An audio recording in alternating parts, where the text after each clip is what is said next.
이제 용적률 보겠습니다. 그러니까 용적률 아직 안 했네요.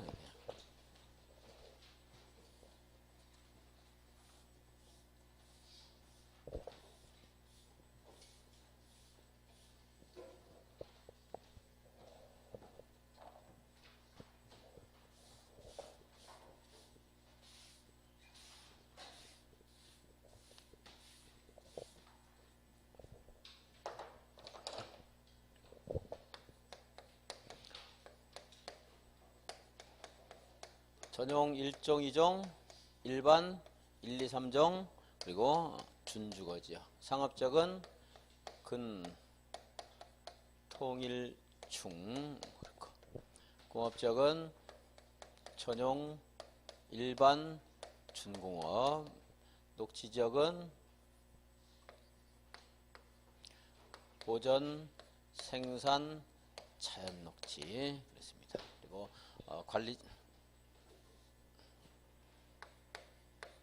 관리적은 보전관리, 생산관리, 계획관리, 농림과 자연환경 보전적이 있습니다. 자, 건폐율도 어차피 한 김에 건폐율도 한번 복수해보죠. 건폐율 50, 60, 70 그리고 70, 80, 80, 90 브레이크 한번 밟아야 돼요. 안 그러면 100이 되니까 안 됩니다. 70, 80, 90 그러는 분인데 여기는 80으로 통일되어 있습니다.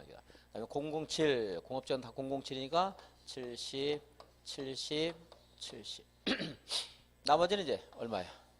20 얘만 40이죠. 사계절 40 그래서 보전녹지, 생산녹지, 자연녹지, 보전관리, 생산관리, 농림, 자연환경은 20 그런데 여기서 3종 일반 주거지역은 중고층이죠. 용적률이 얘는 많아요. 얘는 용적률이 100, 150, 200, 250, 300 그래서 대신에 건폐율은 한번 떨어지죠. 50으로 오히려 3종이 용적률은 큰 대신에 건폐율은 이제 떨어집니다. 그리고 이제 50씩 올라가는 게 아니고 여기서 껑충 뛰죠. 얼마? 500 되죠. 여기는 이제 900, 1100, 1300, 1500, 300, 350, 400 나머지는 80 아니면 100이죠. 얘 100 주겠죠 당연히. 그죠? 또 하나 더 준다면 자연녹지. 그러면 얘가 더 활용 가치가 있다고 해야 되는데 여기 생산녹지를 100을 좀 주고 있습니다. 좀 균형이 좀 안 맞나 싶긴 한데 이렇게 되어 있습니다.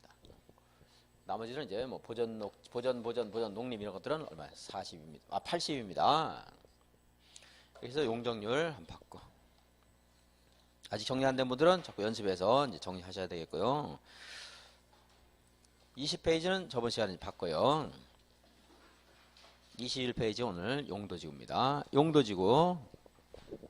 용도지구는 여기는 국장, 시도의사, 대도시시장이 국장, 시도의사, 대도시장 왜 시장군수 왜 안 들어갔죠? 이 사람 지구 단위만 할 수 있으니까 국장, 시도의사, 대도시장이 뭘로? 도시군 관리격으로 지정을 결정한다. 이렇게 읽어요. 자, 도시군 관리를 하고 용도지역도 그렇죠. 국장, 시도의사, 대도시장이 도시군 관리격으로 결정한다.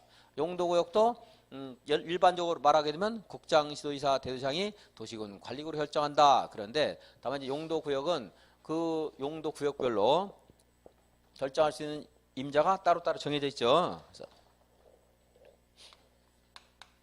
용도구역 하는 것은 5가지가 있는데 개, 도, 시, 수, 입.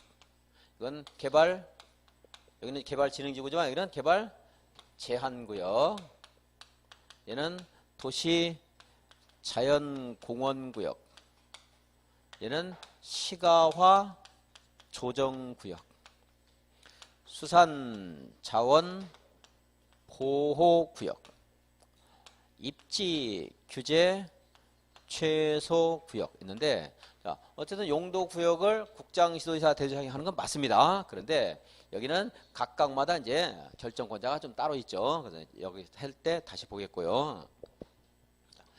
용도지구를 이렇게 국장시도지사 대도시장이 도시군 관리를 한다. 나왔을 때는 일단 거기에 시장군수가 들어갔는가 지문 나왔을 때요. 그거 봐야 되겠고 그 다음에 도시군 관리계획이 아니고 기본계획이다 광역계획이다 이렇게 나올 수 있어요. 뒤에 수단이. 그래서 그 두 가지 확인해야 됩니다. 이제 옳고 그름 찾을 때 시험 볼 때 그 말이고.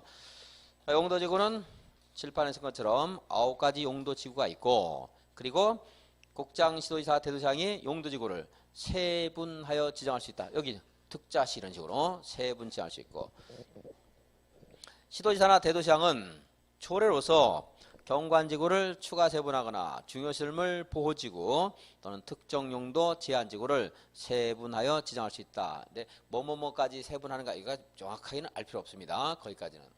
뭐 왜 이런 말씀 자꾸 들으냐면 그것까지 공부하면 혼란스러워요.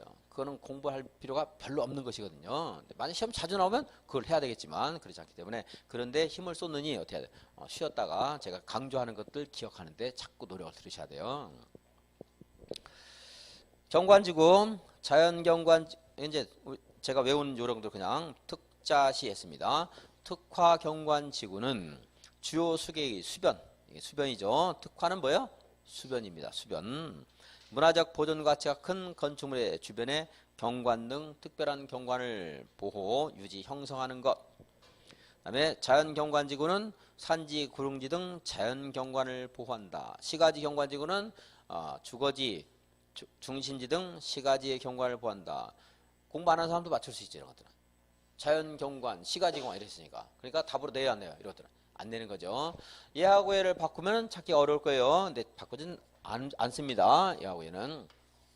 왜냐하면 자연경관, 시가지경관인데 여기는 토지의 이용도가 낮은 하천변, 해안변 이런 말 나오거든요. 여기는 산지, 구릉지고 구별 안 해도 돼요. 여기는 산이고 여기는 하천이다 이렇게 할 필요 없습니다. 나중에 정리도 안 되는 거예요. 만약 시험에 많이 나오면 정리해야 돼요. 많이 안 나오니까. 정리하는 노력에 비해서 별로 가치가 없는 거예요. 물고기 나올 가능성이 있다고 해서 뭐 아무 데나 바다에다 그물질 계속 하면 안 돼요. 힘 빠져서 안 되니까. 나올 가능성이 있는 곳에서 노력을 해야 돼요. 근데 이제 쉬운 거니까 제가 정리해야 되는 거. 여기는 토지 이용도가 높은 곳이에요. 건축물이나 인구의 밀집 등 토지 이용도가 높은 곳 해서 여기에 있는 말하고 여기 있는 말하고 매치만 되면 맞다고 하시면 돼요. 여기도 매치되잖아요. 녹강농지니까 자연. 할 수 있죠? 여기까지는 이제 굳이 혼자 볼 때는 안 읽어봐도 되겠습니다. 근데 여기 특화는 뭐예요? 이거는 수변. 이게 바로 연결이 안 되잖아요. 수변하고 특화가. 그러니까 이런 거 보는 거예요. 봐야 돼 이런 것들은. 안 본 사람 틀리고 본 사람 맞으니까. 근데 이런 것들은 안 본 사람도 다 맞춰요. 많이 물어보면. 생태계도 안 본 사람 다 맞추겠죠. 여기 무슨 말 설명하면 다 찾을 수 있겠죠. 역사문화환경보호지구는 여기는 뭐야? 전통 사찰 또는 역사 이래. 사 나와야 돼요. 역사를 찾든지 전통 사찰을 찾든지. 전통 사찰이 여기 들어갈지 몰라서 제가 전통 사찰을 강조한 겁니다. 자, 전통 사찰은 뭐예요? 사하고 얘 연결하고 그랬죠? 전통 사찰. 중요설문은 역시 뭐 공항, 항만 이런 거 나오면 틀릴 게 없습니다. 그래서 보호지구의 역사문화의 전통 사찰 좀 하시라고 있고 중요설문은 항만, 공항, 공용실이나 교정, 군사시설 같은 것들 그냥 한번 읽어보시면 되고 그걸 뭐 틀리게 될 만한 뭐 그런 거리가 시험에 사용할 거리가 없습니다. 소재가 별로 없어요. 생태계 보호지구가 있고 다음에 취락지구 제일 많이 나온 건데 그동안 자연취락은 녹관농자, 집단취락은 개발제한이고요. 그다음에 개발진흥지구 있고 그 뒤에 연결되는 그런 표현 같은 것들은 시험장에서 읽어봐도 다 할 수 있는 것들이에요. 다음의 지형은 방제지구로 지정을 해야 된다. 여기 방제지구가 있는데 이것도 필요할 때 이제 정하는 겁니다. 국장, 시도지사, 대도시장이 정할 수 있는데 시도지사, 대도시장은 특별히 법이 정하고 있는 이러한 요건에 해당되면 방제지구로 지정. 여기는 뭐예요? 이건 할 수 있는 건데 지정 어떻게 해야 돼요? 해야 된다. 의무적 지정 대상지역이 있어요. 뭐예요? 방제지구에 대해서 두 가지가 있는데요. 연안침식관리구역. 연안침식관리구역이란 표현만 기억하시면 돼요. 연안침식관리구역에서 어떤 피해가 예상되는 하는 요건들이 이제 추가가 되는데 그런 어떤 틀리게 안 하니까. 근데 연안유격, 연안수역, 연안유격 하는 표현 정도 보시고. 그다음에 풍수해 산사태 등 동일한 재해가 10년에 몇 회 이상 발생했어요? 예, 2회 이상 발생하여 인명피해가 발생한 지역으로서 하는 말들이 쭉 돼 있는데 맞는 말로 하려면 분석해 보니까 너무 길어요. 그래서 가끔 문제집에는 이것도 자기가 뭐 법전 복사해서 붙이면 되는데 그것도 귀찮아서요. 일부만 딸랑 떼가지고 내는 경우 있습니다. 실제로 그러면 안 돼요. 그럼 틀린 말이 되는데 어쨌든 문제집은 그래도 다 해야 되는데 중간만 하는 경우인데 어쨌든 시험은 이것만 기억하시면 돼요. 문제집처럼 틀리긴 안 해요. 문제집 틀린 것들이 많은데 10년에 몇 회? 2회. 그래서 아마 맞게 하려면 너무 문장이 길어서 틀리게 할 가능성이 많더라. 10년에 몇 회?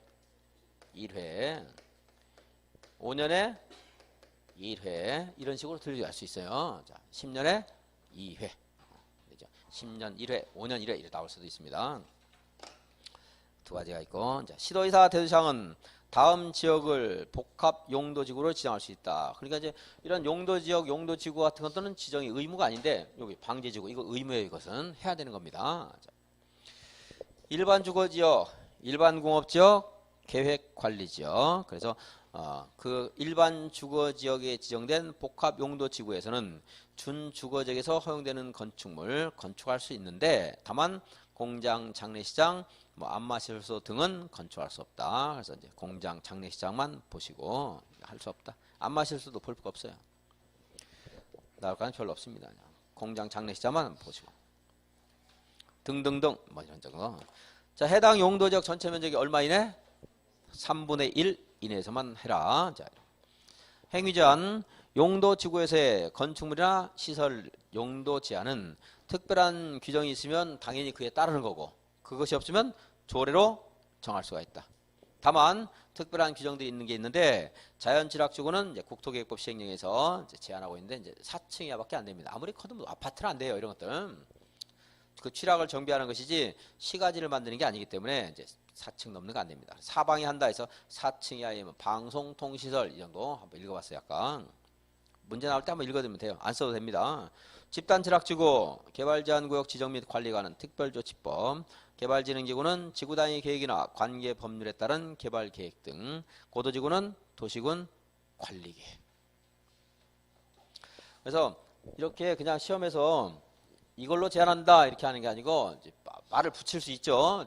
집단지락지구에서는 개발제한법에 따라서 정하는 그런 용도에 해당되는 건축물만 건축할 수 있다. 뭐 이렇게 한다든가 이렇게 말을 할 수 있어요. 그냥 단순히 하는 게 아니고 그 정도 표현 붙는 것은 무슨 말인가 알아야 돼요. 그래서 그냥 외우면 안 되고 자꾸 듣고 말을 음미하고 문제도 풀고 해야 된다는 겁니다. 단순히 그냥 단어 나열식의 문제 같은 것들은 지금 5문제밖에 안 나온다고 했습니다. 그런 것들은 문장을 잘 풀어가지고 무슨 말인가 알 수 있어야 돼요. 자꾸 지금은. 용도지구 외의 용도지구를 신설할 수 있다 그랬어요. 그래서 시도의사 대도시장은 그 시도 또는 대도시의 조례로 새로운 용도지구를 신설해서 도시군 관리구로 지정할 수 있다. 그래서 저도 가급적 요약집도 다 문장을 완성시켜 놨어요. 화살표 같은 거 가급적 안 하고 생략하면 보기는 좋은 보기에는 이거 멋있네 보기는 좋은데 그 무슨 말 나중에 문장을 만들었을 때 여러분들이 어려울 수가 있어요. 그래서 용도지구 신설 시도의사 대도시장이 할 수 있죠. 이제 조례로 그 용도지구를 이제 만들어서 도시군 관리구로 지정합니다. 그런데 이 두 개의 문장을 이걸 나눠 가지고 문제집에 내는 경우가 있는데 혹시 문제 나오면 간단히 말씀을 드리겠는데 그렇게 나눌 필요 없는 건데 나눠놓고 있어요. 자, 다시 용도지구 조례로 뭐 할 수 있다? 신설할 수 있다. 그럼 누가 정할 수 있어요? 시도의사 대도시장이 정할 수 있죠? 그 정도 이제 보고 문제 나올 때 한번 분석 한번 해보겠습니다. 다만 이 신설된 용도지구는 법률이 정하는 용도지구의 그러한 용도지구는 기존의 용도지역이나 또는 용도구역의 행위자를 뭐 어떻게 하면 안 돼요? 완화하는 용도지구를 신설하여서는 아니 된다. 자, 이제 다시 받고 용도구역 보겠습니다. 용도구역 역시 뭘로 정하는 거예요? 도시군 관리구로 결정하는 거죠? 용도구역은 이렇게 5가지가 이렇게 있습니다. 먼저 결정권자부터 보면 당연히 얘는 저 앞에 뭘로 결정하는 거죠? 도시군 관리계. 근데 이 개발제한구역은 누가 결정합니까? 국토교통부 장관. 도시자연공원구역은 누가 결정해요? 시도, 치사. 그리고 또 누구요? 도시. 대도시시장. 대도시장은 어디 만들어가요? 도시 여기만 들어가요. 여기만. 시가와 조정구역은 시도, 지사. 수산자원보호구역은 해장, 해양수산부 장관 안 쓰겠습니다. 입지기재 최소구역. 이것은 누가 결정합니까? 도시군 관리계 결정권자. 도시군 관리계 결정권자를 저 앞에서 보면 누구예요? 국장, 시도의사, 시장, 군수. 근데 그 중에서 시장, 군수는 제외한다 그랬어요. 그러니까 결국 남은 사람은 시도지사, 그리고 필요에 따라서 뭐 국가계획과 관련된다라든가 이럴 때 이제 국장이 할 수 있으니까 국장, 시도지사 이렇게 되는 거죠. 얘는 올해 나오면 안 되는데 왜냐하면 시험 보고 조금 있으면 없어지거든요. 근데 작년에 요거 이제 출제한 사람이 이 사람이 결정권자인 줄 알고 출제를 해서 출제 오류가 있어서 저는 정답이 틀려 같았어요. 그런데 지금도 작년에는 여기 대도시장이 들어간다고 강의를 한 사람들이 95% 대부분이었어요. 근데 이제 제가 이거는 안 들어간다 자꾸 해서 지금은 좀 퍼졌어요. 지금 아는 사람이 한 30% 알아요. 아직도 교과서라든가 강의하는데 대도시장이 여기 들어간다고 강의하거나 교과서에 그렇게 교과서나 문제집에 돼 있는 게 되게 많습니다. 대도시장 들어가면 돼야 안 돼요? 안 되죠? 근데 이게 이제 출제자 측에서 오류가 있었고 이제 강사들은 뭐 다 욕을 했겠죠. 이런 것도 모르고 뭐 출제한다고 그러면서 그 사람 모를 수밖에 없어요. 부치게 있기 때문에 이 내용을. 근데 또 출제하는 사람 입장에서 옹호하기 위해서 니네들도 모르면서 자꾸 떠드느냐 하면서 대도시장이 들어간 건지 교과서에 있거든 이게. 그러니까 이거 안 들어가는 이게 들어가는 걸 안 들어가는 걸 모르는가를 체크하기 위해서 니네도 모르면서 그래서 자 여기 입지의 최소고요. 결정권자는 국장, 시도지사, 대도시장이다 이렇게 낼 수도 있어요. 혹시 사람이기 때문에 그 사람 출제하는 사람도 여기 들어가면 돼야 안 돼요? 안 된다. 어디만 있어요? 쉽잖아. 도시 여기만 있어요. 여기만. 그리고 그런 사람의 어떤 무슨 악감정 아니고서는 내면 안 돼요. 이것은 없어지니까. 혹시 몰라서 국장, 시도지사. 혹시 모르니까 대도시장 아니다. 이렇게 했고. 그리고 작년에도 안 나온다 그러면서 얘까지는 해줬어요. 그리고 어디다 지정할 것인가 이 양이 굉장히 많은 거예요. 조문이 굉장히 많은데 제가 딱 작년에도 이것만 하자. 도거, 세일, 주공, 활성화 이것만 했는데 이제 두 개에서 다 나왔습니다. 내면 안 되는 건 나왔지만 뭐 뿌듯하지도 않아요. 내면 안 되는 건 냈으니까. 근데 이제 딱 이것만 했는데 나왔어요. 어쨌든. 근데 올해는 이제 도거, 세일, 주공, 활성화도 안 할 것이고 이것만 하겠습니다. 세일. 3개 이상의 노선이 교차하는 대중교통의 결절지로부터 1km 이내에 위치한 곳에 입지의 최소구역을 지정할 수 있다. 이거 세일은 다 좋아하잖아요. 이거는 싫어하는 사람 없죠? 1+1도 좋아하고 주택법에 있죠? 1+1은 세일. 여기는 세일에 지정할 수 있는데 수산자원 보호구역은 어디다 지정하느냐? 이제 수산자원 보호를 위해서 공유수면이나 인접 토지에 지정할 수 있어요. 바다만이 아니고 어디요? 하천만이 아니고 인접 토지 할 수 있다는 거 틀리게 안 나와요. 이제 혹시 몰라서 말씀드렸고. 그다음에 이 시가 여기부터 개발 제한국은 어디다 지정하는가 하는 것은 이제 무질서한 그런 도시의 발전을 확산을 억제하고 국방부 장관이 여기는 이제 특히 중장이 아니고 국방부 장관 딱 정해져 있어요. 국방부 장관이 무엇을 해서 보안상 도시의 개발을 제한할 필요가 있어 요청할 때 개발 제한 구역을 누가 정해요? 국토교통부 장관이 정할 수 있다는 겁니다. 도시자연공원구역은 뭐 시험에 틀리게 안 나올 거예요. 얘는 이제 식생이 양호한 하는 말이 있어요. 식생이 양호한 산지의 개발을 제한할 필요가 있을 때 그렇게 한다. 핵심이 되는 포인트 단어들이에요. 이게 나올 수 있는 거. 식생이 양호하다는 것은 나무나 풀이 잘 자랐다는 말이고, 시가화 조정구역은 도시적이나 그 주변 지역에 무질서한 뭐를 방지해요? 시가화를 방지하고 단계적이고 계획적인 개발을 도모할 필요가 있을 때 시가화 조정구역을 정한다. 시가 방지 보안상 개발을 제한할 필요가 있을 때 이게 뒤섞여 얘가 이리 가거나 얘가 이리 올 수 있으니까 그것만 확인하시면 돼요. 다른 거 다 확인 안 돼요. 힘들어요. 그리고 이제 수산자원 말씀드렸고 지정권자 봤습니다. 다시 용도 지역은 행위자를 대통령령으로 하고 있기 때문에 열심히 외웠어요. 시험에 물어보니까 용도지구는 행위자를 몰래요. 조례를 할 수 있다고 했죠. 그 내용을 우리가 몰라요. 그러니까 조례를 한다는 취지 많은 거예요. 자, 이제 용도구역은 이처럼 지역적인 성격을 가진 게 아니고 전국적인 통일적인 성격을 가지고 있습니다. 그 행위자를 개발 제한 구역의 지정 및 관리에 관해서 필요한 사항은 법률로 정한다. 이랬어요. 그리고 이 개발 제한 구역에서 행위자는 그 법률에 따른다. 따로 법률로 정한다 해서 그 법률로 개발 제한 구역 지정과 관리에 관해서 필요한 사항, 개발 제한 구역 행위에 관한 사항은 따로 법률로 정한다. 근데 지문이 그렇게 나오기도 해요. 개발 제한 구역에 대해서는 국토계획법에서 규제를 합니까? 따로 법률로 정합니까?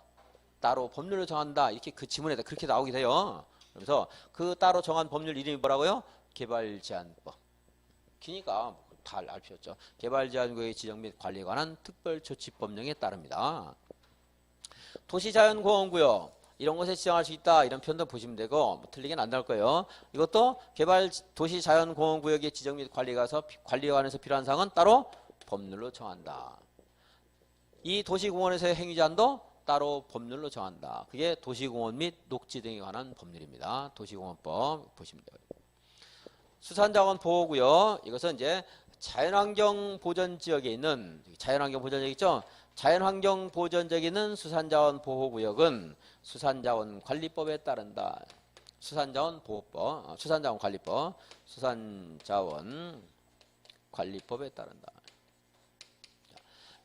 수산자원 보호구역은 어디에 있을 때요? 자연환경 보전이 있어요. 시험에 이거 붙여드릴 거예요. 자연환경 보전이 있을 때 무엇에 따라서 규제를 하게 돼요?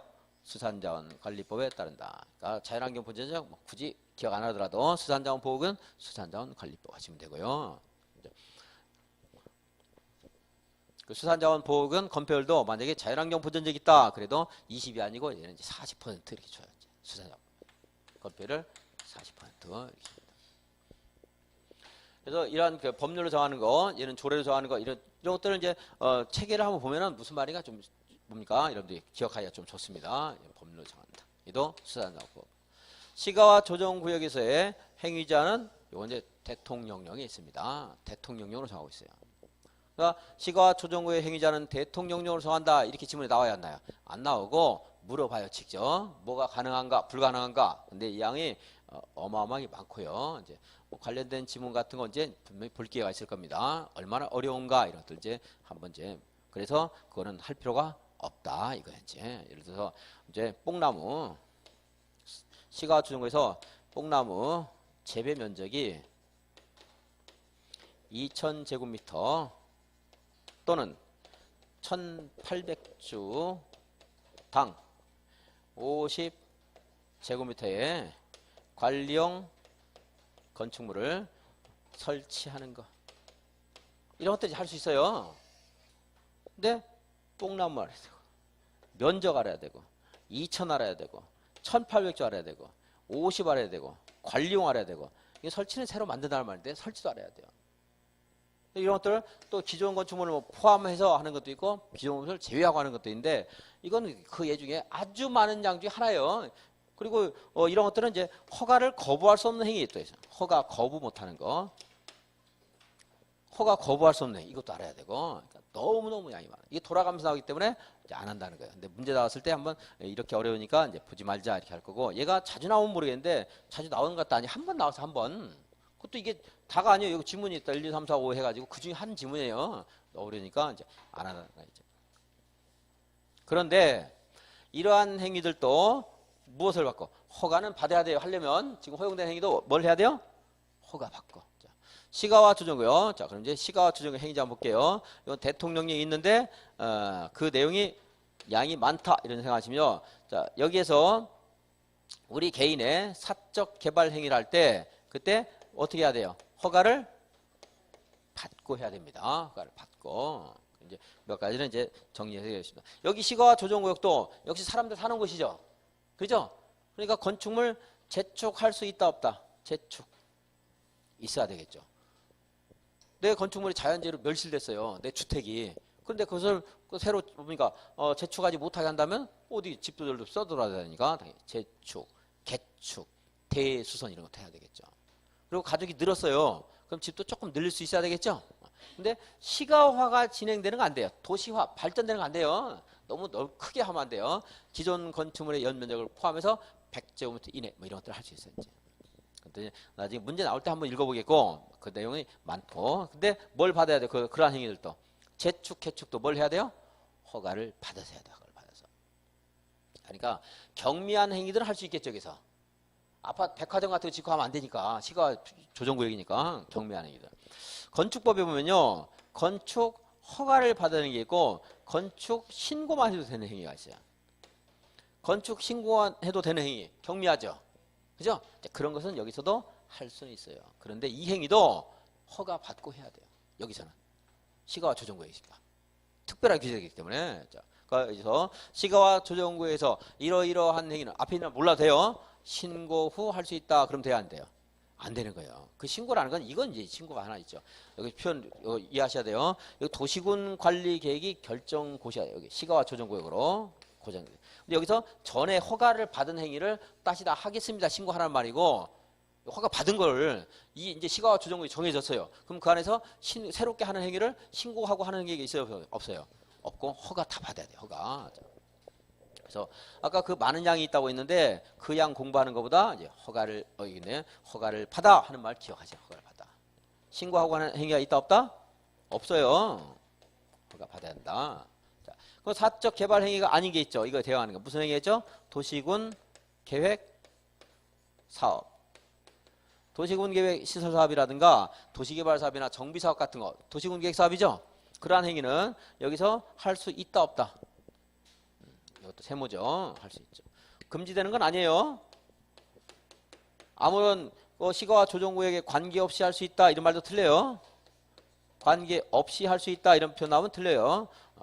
도시군 계획사업은 시가와 조정구에서 시행하는 것이 불가피하다고 관계 중앙행정기관의 장이 요청이 있고 국방부 장관이 시가와 조정구역 지정 목적 달성에 지장이 없다고 인정하는 경우에만 할 수 있다. 이런데 그 말을 여러분들이 다 기억 못하니까 이렇게 말해드린 거예요. 자, 도시군 계획사업은 시가와 조정구역에서는 금지된다. 그럼 돼야 하는데요. 틀렸죠? 일정한 경우에 허용되죠? 자, 도시군 시가와 조정구역 지정에도 불구하고 도시군 계획사업은 시가와 조정구역 지정에 관계없이 할 수 있다. 그럼 돼야 한대요. 그 말도 틀렸죠? 그 표현이 틀렸다는 거 아시면은 그럼 여기에 무슨 말이 있는가 혹시 지문에 나왔을 때 여러분 찾을 수 있을 거예요. 제한적인 범위 내에서만 할 수 있다 이겁니다. 우리 개인 행위는요. 이것도 제한적인 범위 내에서 뭐 할 수 있다? 허가를 받아 할 수 있다. 허가를 받아야 한다는 거. 그런 것들만 정리해 주시고. 그래서 여기는 이제 시험에 그래도 많이 나오긴 했지만 그거보다는 여기에 있는 지금 이제 공부하는 이 정도만 공부해가지고 들어가도 한 70%는 공부한 거예요. 여기가 이제 어렵고 많지만 이거 30%밖에 안 됩니다. 그 공부할 양이. 여기에 집중을 하셔야 돼요. 누가 한다? 시도지사. 국가계획 관련되면 누가 할 수 있겠어요? 시가와 조정구역을. 국장. 이 도시군 관리국으로 결정한다. 시가와 조정구역은 얼마 동안 시가화가 조정이 돼요? 유보가 되죠? 시가화 조정 5년 5글자. 시가레트의 면전 20년. 시가화 조정구역에 지정 관련된 도시군 관리계획. 이 도시군 관리 계획 결정의 효력은 언제 없어져요? 다음 날. 무슨 다음 날? 끝난 날의 다음 날. 유보기간이 끝난 날의 다음 날. 20년 그러면 안 돼요. 도시군 계획설 사업은 사업을 안 하면 20년 된 다음 날 효력이 상실되지만 얘는 20년 다음 날 그러면 안 돼요. 유보기간은 20년만 있는 게 아니고 5년에서 20년까지 여러 가지가 있을 수 있기 때문에 만약에 7년 동안 유보했다 그럼 7년 된 날의 다음 날 되니까 유보기간이 끝난 날의 다음 날 그래야 됩니다. 유보기간 정한 거, 이 유보기간은 뭘로 정해져요? 도시군 관리구로 결정해서 고시해 줍니다. 여기서는 앞으로 15년간 시가화가 유보됩니다. 고시를 해줬어요. 15년 다음 날 우리가 날짜만 15년 동안 세고 있지 않죠. 뭐 최민식인가 누군가 깜빵에서 10년 동안 만두 먹은 사람 이런 사람이 이거 세고 있지 우리는 못 세요. 15년 동안. 그러니까 이거 효력이 상실되면 어떻게 해야 돼요? 역시 고시해줘야 돼요. 실효사실 고시해줘야 된다. 여기까지 이제 하면 시가와 조정구역이 물론 제일 중요합니다. 그래서 다시 정리하면 시가와 조정구역은 시도지사, 도시자연공원구역은 도시 대도시장 두 개만 이제 헷갈리지 않게 정리해놓고 다른 것들은 알 수 있어요. 이 두 가지가 이제 헷갈릴 수 있죠. 이거 대도시, 도시 했고. 그다음에 국가기획 관련된 국장 유보기한 몇 년? 5년에서 20년. 효력 상실은 유보기한이 끝난 다음 날. 그리고 그 효력 상실 사유도 그리고 사유와 그 시기도 고시를 해줘야 된다는 거 하는 것과 여기 시가와 방지라는 것도 한번 보시고 그리고 이곳에서 허용되는 행위들이 있을 수가 있는데 그 허용되는 행위에 대해서 신고 후 하는 게 아니고 뭐 해야 된다? 허가를 받아서 해야 한다는 거. 그 앞에 있는 말 다 몰라도요. 그 앞에 있는 말하고 허가를 받아 하는 말하고 비중이 비슷비슷해요. 그러니까 그 뒤에 있는 어려운 걸 공부할 게 아니고 허가를 받아 이거 기억하면 돼요. 그러니까 제가 이 어려운 것들 숫자 같은 것들은 틀려도 좋지만 이렇게 강조한 것들 이런 거 틀리면 안 됩니다. 그런 것들 이제 23페이지 이제 확인하겠습니다. 국장 1번 개발제한구역 무질서한 도시의 확산을 방지하고 국방부 장관의 요청이 있어 보안상 도시개발을 제한할 필요가 있을 때 그리고 이제 혹시 함정 중에 하나가 광역도시계획이 나올 수 있어요. 무슨 계획해야 돼요? 도시군 관리계획. 알고 틀리면 안 되겠죠. 이런 것들은 깜빡할 수 있으니까 자꾸 강조하는 것들 시험 볼 때 체크를 하면서 보셔야 돼요. 그냥 그 지문들을 다 읽을 수는 없거든요. 다 읽어서 다 꼼꼼히 다 체크할 수는 없어요. 그다음에 이제 도시자연공원구역 시도의사 대도시장 식생양원 산지의 개발을 제한한다. 뭐 이거 말고도 더 이제 긴 문장이 나와요. 근데 이런 것들 키워드가 된다는 거고요. 시가와 조정구역은 시도의사, 국가계획은 국장. 무질서한 시가화를 방지하고 하는 것이 이제 포인트가 되는 거고 유보기한은 5년에서 20년. 시가화 유보기한이 끝난 날이 다음 날 효력을 잃게 되는데 그 효력이 없어졌다는 사실로 고시를 해야 된다. 행위제한 도시군 계획사업이라고 해서 다 금지되는 것도 아니고 아무런 제한 없이 행하는 것도 아니고 일정한 요건에 따라서만 할 수 있다. 제가 이것은 간단히 줄여놨는데 중요 대비해서 너무 길기 때문에 줄여놓은 거예요. 관계 중앙행정기관의 장이 그 시가와 조정구에서 사업을 제한하는 것이 불가피하다는 판단에 따라 요청을 하고 뭐 이렇게 쓸데없는 말 너무 길어요. 그래서 이제 이렇게 제한적인 범위 내에서만 할 수 있다 하는 표현 정도만 해놨습니다. 그래서 국장이 또 인정할 때 할 수 있고.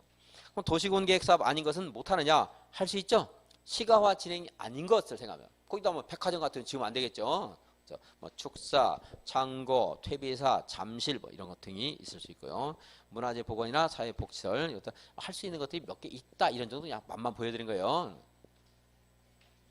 나중에 뭐 재축, 개축하는 것들은 모의고사에서 지문 중에 한두 번 정도 내겠습니다. 그때 설명을 한번 해드리겠고. 자, 수산자원보호구역은 해장 그리고 공유수면이나 인접한 토지 틀리게 안 나올 거고 입지규제 최소구역은 시장군수를 제외한 도시군 관리 결정권자 그리고 세일에 지정할 수 있다. 최소한으로 줄여버렸습니다. 이제 공발량을 용도구역의 건축제한 관련법 여기는 조례가 하는 게 아니고 전국적으로 비슷한 성격을 가진 그런 제한이기 때문에 개발제한구역은 법률로 제한하고 있고 개발제한법 도시자연공원구역도 법률 자연환경보전적인 있는 수산자원보호구역은 수산자원관리법 이렇게 했습니다. 도시군 계획시설은 우리가 지금까지 공부했죠. 뭘 공부했죠? 용도지역, 용도지구, 용도구역 공부했죠? 이제 이러한 곳에 행위제한은 우리들 개발 행위할 때 제한하는 겁니다. 원칙적으로 도시군 계획 사업은 아까 여기에 도시군 계획 기반시설 다 지워졌네. 기반시설을 도시군 관리구로 결정하게 되면 그때부터 얘 이름이 뭘로 또 뭐가 될 수 있죠? 도시군 계획 시설 사업 되고 그리고 도시 개발 사업이 있었죠? 도시 개발 사업 또 무슨 사업이 있었죠? 정비 사업 얘네들을 또 묶어서 뭐라고 불러요? 도시 군 계획 사업.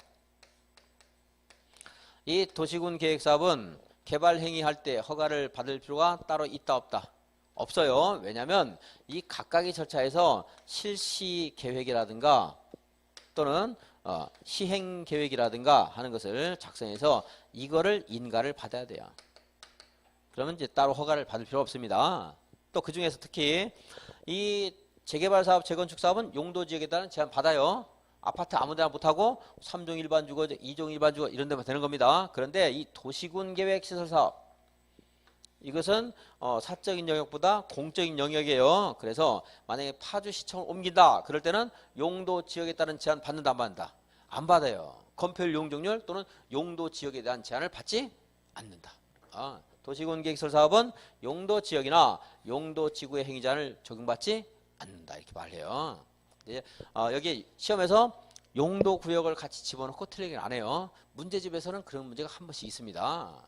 그까지 공부 정리 안 되는 거예요. 자, 어디에 행위자를 적용받잖아요? 도시군 계획시설 사업은 용도지역이나 용도지구. 그러니까 자연환경 보전지역은 초등학교나 농어가 단독주택만 되는데 이 자연환경 보전지역에 도시군 계획시설로서의 도서관 이거 지을 수 있다 없다? 할 수 있다 이 말이에요. 그 말이 도시군 계획시설은 용도지역에 따른 행위자를 적용받지 않는다 이 말이에요. 경관지구에 조례가 도서관 짓지 보니까 도서관 짓지 못했어요. 그럼 사립도서관은 안 되지만 도시군 계획시설 사업인 도서관은 지을 수 있어요. 이렇게. 근데 왜 이 말이 왜 안 들어갔느냐면 안 들어간 걸 뭐 여러분들이 꼭 기억을 안 해도 된다고 했는데 관련된 게 있기 때문에 그랬어요.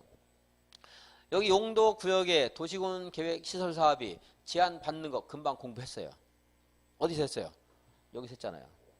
시가 조정계에서.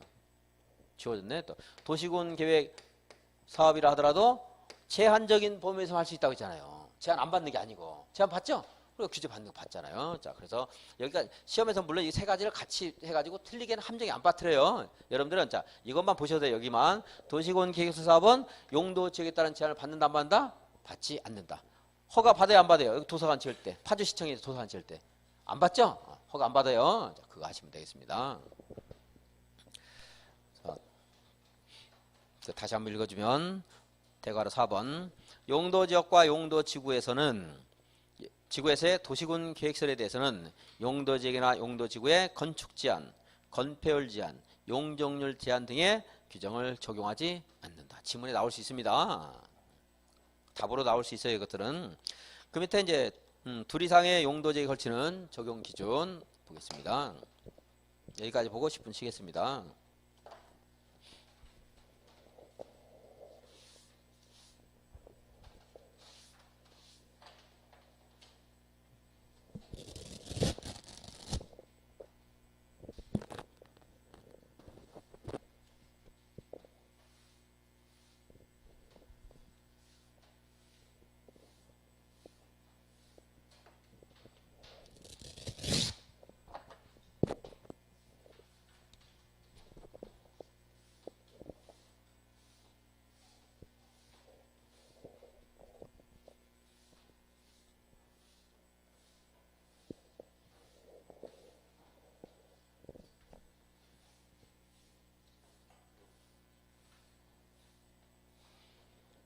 용도 지역은 하나의 대지에 중복할 수 있다 없다? 없죠? 중복이 안 됩니다.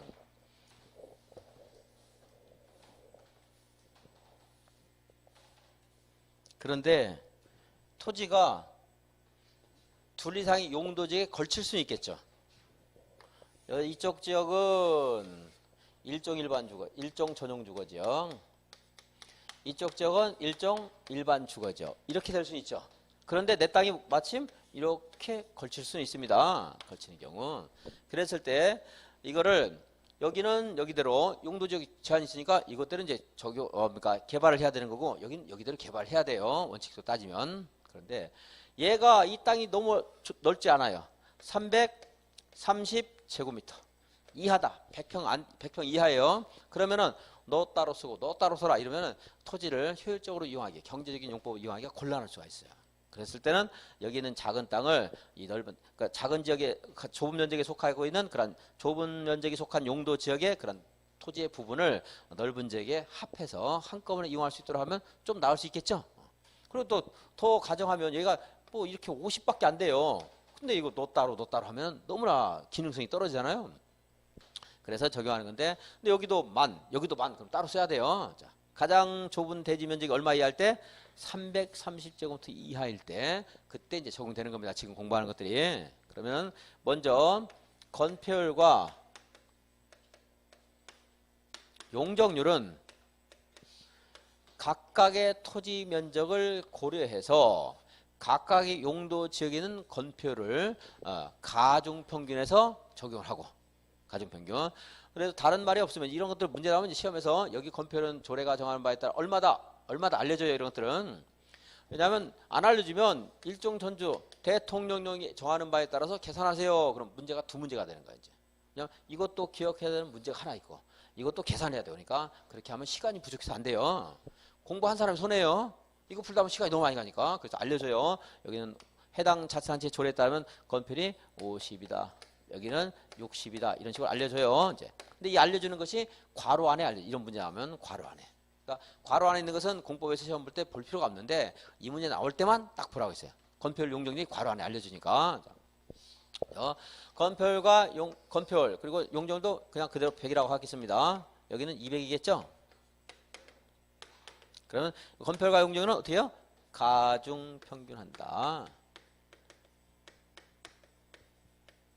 그럼 이제 건별과 용적률이 아닌 기타 건축 제한 있죠?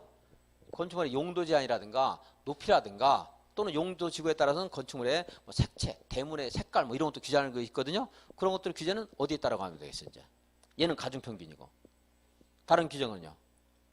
넓은 지역 따라가야 돼요? 좁은 지역 따라가야 돼요? 넓은 지역, 넓은 면적에 속하는 용도 지역 등에 따른 국토계획법 규정을 적용한다. 이제. 가장 여기다 써볼까? 여기는 가중평균이고 여기 가장 넓은 이거 이외의 건축제한 기타 건축제한. 자, 기타 이렇게 하는 게 어떤 문제지 보면 자꾸 건축제한인데 건축제한은 얘를 포함한 게 건축제한이에요. 근데 이거 말고 나머지 건축제한. 그래서 어떻게 해요? 가장 넓은 면적에 속하는 용도지역에 따른다. 이게 이제 기본 원칙. 그런데 여기에 있는 대지 중에 일부가 이렇게 고도지구나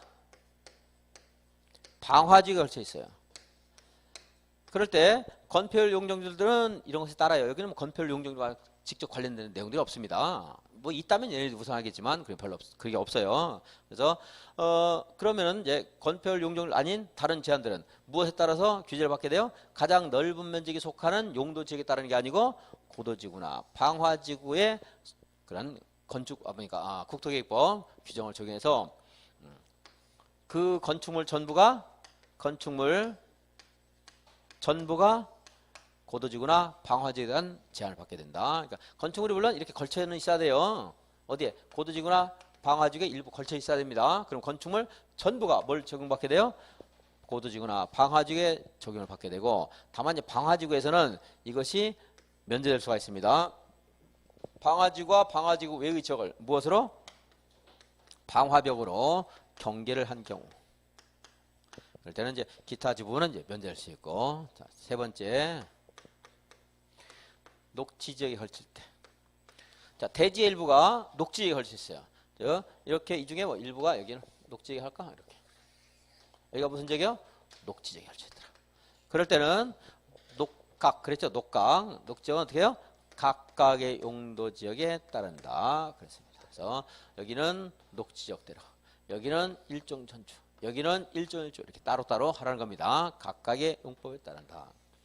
올해는 이것까지 나올 수 있어요. 자, 여기에서 330 이하일 때 이것을 적용하라는 것은 여기는 조그마한 자투리 땅이 방치되는 것을 막게 한 거죠. 비효율적으로 이용되는 걸 막는 거죠. 그럼 녹지지역 토지가 이게 만약에 330이면요. 따로따로 쓰라 그러면 330을 쓸모 있는 용도로 충분히 활용할 가치가 떨어질 수가 있어요. 그렇죠? 그럼 이것도 구제를 하기 위해서 이제 녹지지역이 가장 뭐 이런 말 틀리게 않네요. 가장 좁은 면적이 녹지지역이면서 이런 말 이제 나오는데 그 기억 안 해도 돼요. 녹지가 얼마 이하일 때? 330제곱미터 이하일 때는 그냥 이 원칙에 따른다. 그럼 어떻게 하면 돼요?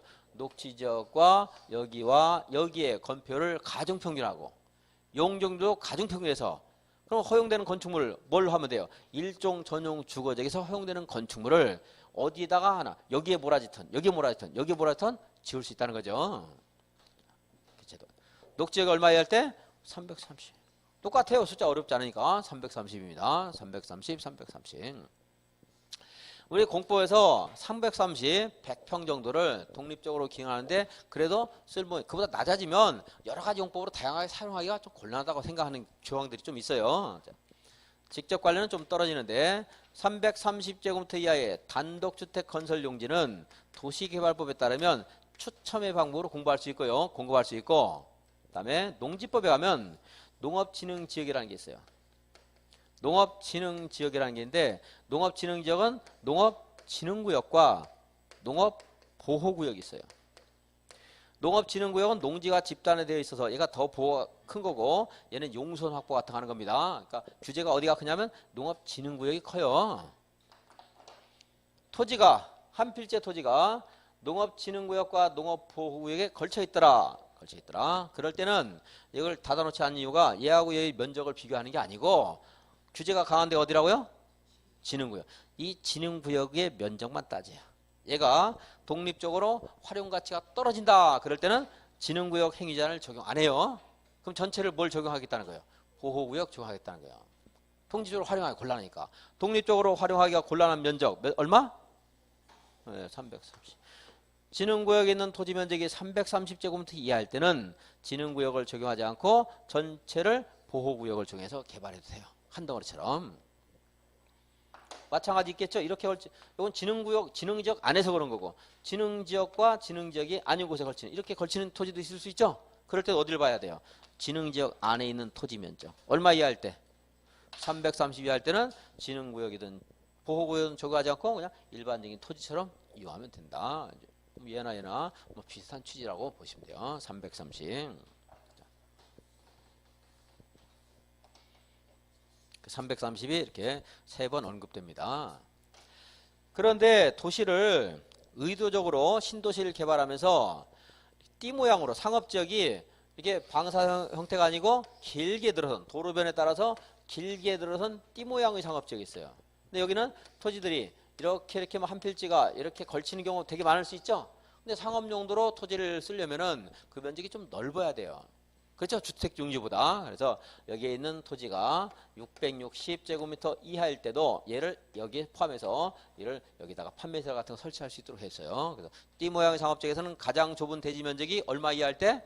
660제곱미터 이하일 때 건폐율과 용적률은 어떻게 해요? 가중평균하고 기타 건축자는 가장 넓은 면적에 속하는 용도지역의 용법에 따르도록 하고 있다는 겁니다. 자. 그래서 이게 이제 이론적으로 그냥 이렇게 말로 글로서 시험에서 나올 수도 있고, 또 하나 문제가 이렇게 그림을 그려주거나 아니면은 이 상황을 글로서 문장으로서 설명하면서 그 상황을 설명하면서 거기에서 가능한 건축 최대 건축 연면적이 얼마이냐 물어봐요. 그게 더 많이 나와요. 최대 가능한 건축. 가중평균한 용적률은 얼마입니까? 안 물어봐요.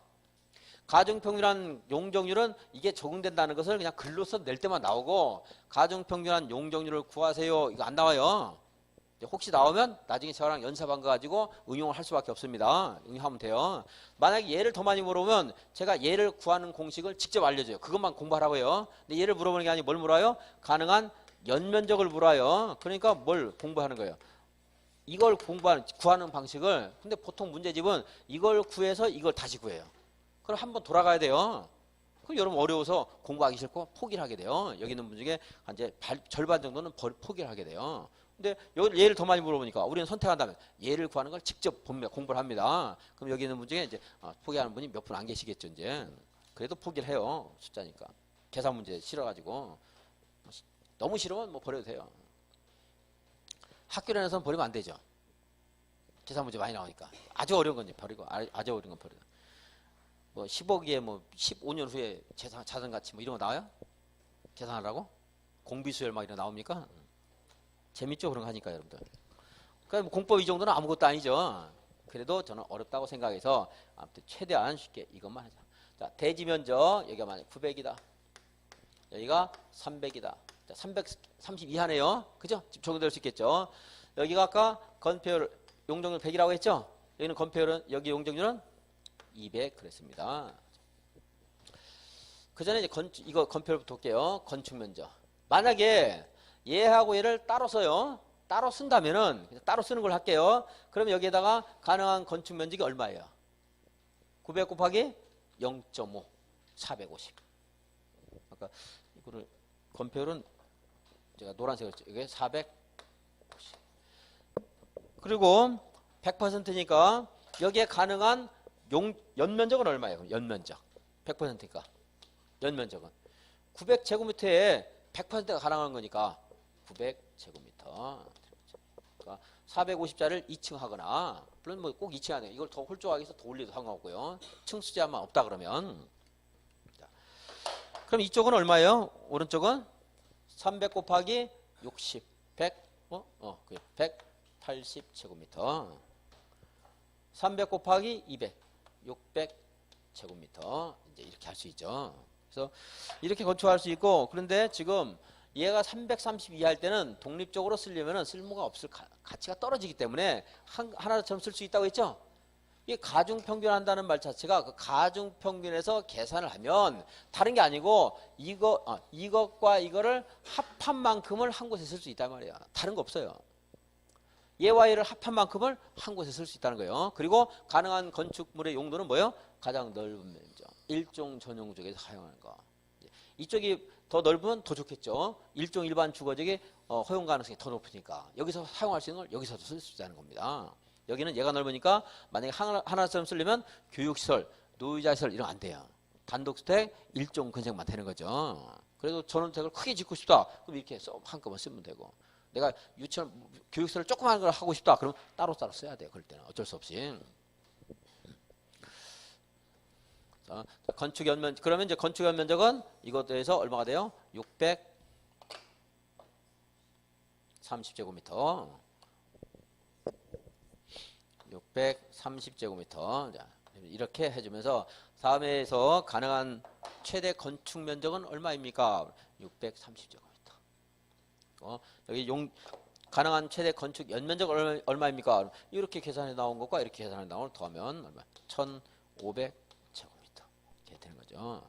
근데 건축 면적은 잘 안 물어보고 용적률 연면적을 많이 물어보니까 이제 이것만 다시 정리해 보겠습니다. 자, 이렇게 해서 다음 중 이 대지에서 건축 가능한 최대 연면적은 얼마인가 물으면은 900 곱하기 100. 근데 이건 100으로 나눠줘야 되겠죠? 용적률이니까 900 곱하기 1, 900. 300 곱하기 2, 600 해서 1500제곱미터 건축물을 건축할 수 있다. 이렇게 나오는 거죠. 전형적인 문제이고 가끔 여기 용적률을 X 해놓고 여기서 가능한 여기 용적률을 X 해놓고 빨간 걸 해줄까요? 아까 용적률에 빨간색 했으니까 계속 빨간색 해놓고 여기서 가능한 건축 면적이 아까 900 나왔는데 너무 쉽네. 이거 900은 좀 어렵게 할까? 1350이다. 그러면서 용적률을 구하시오. 이렇게 나온 경우 있을 수 있어요. 그러면 얘하고 얘를 곱해서 이게 나온 거죠? 당연히. 그럼 어떻게 해요? 이걸 나눠주면 되겠죠? 이거를 이제 900으로 나눠주면 이제 150 나올 수 있습니다. 그건 이제 계산기를 들여야 되겠죠, 여러분들이. 암산을 할 수 있는 게 나와요, 보통은. 암산할 수 있는 거. 이걸 그냥 이거를 물어볼 때는 보통 암산할 수 있는 거야. 이게 1800이 나왔어요. 자, 이적에 여기에 건축가 가능한 최대 연면적이 1800제곱미터이다. 용적률 얼마인가 물으면 1800, 900으로 나누면 2 되죠? 2니까 용적률이니까 100 곱해서 200% 이렇게 나올 수 있죠. 보통은 이걸 알려주고서 얘를 물어봐요. 보통은 얘를 물어본 게 가끔 있는데 그래서 우리는 그냥 공식을 여러 개 하지 말고 무조건 자, 대지 면적 곱하기 뭐요? 용적률 하면은 건축 가능한 연면적. 여기도 그렇게 해서 두 개 더해주면 대지 전체에 대한 연면적 이제 했습니다. 이제 문제는 많이 풀어야 되겠고 뭐 여기 있는 분들 다 이미 알고 있지만 알고 있는 분들 많겠지만 다 풀으려고 그러니까 포기하는 사람 없도록 하기 위해서 자세히 더 설명한 겁니다. 그리고 이제 이렇게 나올 때는 이거는 이제 이거대로 문제 나오고 따로 이거 따로 나오고. 근데 가끔 문제집에서 뭐 이것도 지문 중에 이것도 있고 하는 건데 그건 연습하는 과정이니까 그렇게 하는 거지. 그렇게 문제 되게 되면 공부한 사람이 더 손해요. 그 풀다 보면 시간이 너무 많이 걸려요. 따로 나옵니다. 24페이지 둘 이상의 용도지역에 걸치는 경우에 대지의 적용 기준. 하나의 대지가 둘 이상의 용도지역, 용도지구, 용도구에 걸쳐 있다. 그것을 용도지역 등에 걸친다. 이렇게 말해요. 그럴 때 용도지역 등에 걸치는 부분 중 가장 작은 부분이 330제곱미터 이하인 경우에는 다음에 따른다. 네모 안에 보시면 전체 대지의 건폐율과 용적률은 각각의 그런 대지의 면적을 고려해서 가중평균한 값을 적용하고 기타 건축 제한은 그 대지 중에 가장 넓은 면적에 속하는 용도 지역 등에 관한 규정을 적용한다. 다만 도로변의 띠 모양의 상업적은 가장 작은 부분이 660 이하일 때도 따로 떼서 쓰지 말고 한꺼번에 통합해서 쓸 수가 있다. 하나의 건축물이 고도지구와 그 밖의 용도지구에 걸쳐 있으면 건축물 전부에 대해서 무엇을 적용해요? 고도지구. 방화지구에 걸쳐 있으면요. 건축물 전부 방화지구. 내가 그걸 회피하고 싶으면 뭘 설치하면 돼요? 방화벽을 설치하면 됩니다. 다음 페이지. 녹지지역은 도시의 숨통이기 때문에 최후의 불우예요. 함부로 개발하면 안 돼요. 따라서 녹지지역과 그 밖의 용도지역 등에 걸친 경우에는 각각의 용도지역 등에 관한 규정을 적용하는데 숨통이라 하더라도 살짝 막는 건 상관없어요. 그래서 그 살짝이 얼마예요? 녹지 면적이 얼마 이하일 때? 330 이하일 때는 일반적인 원칙에 따라 건폐율 용적률로 가중평균하고 기타 건축 제한은 가장 넓은 면적이 속하는 용도지역 등의 규정에 따른다. 이렇게 그리고 이제 녹지역도 다시 330을 떠나서 녹지역에 있는 대지의 건축물이 고도지구나 방화지구에 걸쳐 있더라. 그럴 때는 전부 고도지구, 방화지구 적용받게 돼요. 이 정도에서 이제 여기 있는 것도 한 문제 나올 수 있고 그렇습니다. 이제 10분 쉬었다. 28페이지부터